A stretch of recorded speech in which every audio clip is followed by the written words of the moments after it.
This is considered to be the first manual data processing device developed in China in the 12th century AD. What is this? First manual, hindi, of course, hindi pa digital, hindi pa high-tech. First manual data processing device and developed in China in the 12th century AD. Hieroglyphics, papyrus, printing press, or the abacus. What is our choice?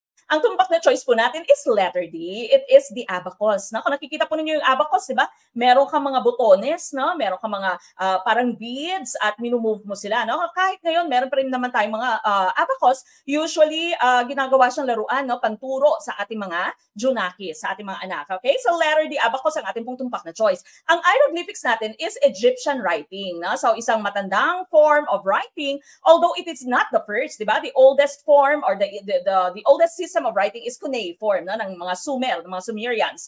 Ang papyrus naman po, this is a writing material, no? So galing siya sa dahon na dinray, di ba, na yellowish siya na paper. That's your papyrus. And of course, yung printing press mo, medyo nahuli siya, no? 15th century siya, hindi po siya 12th century. Alright? So letter D, abacus, ang ating tumpak na choice.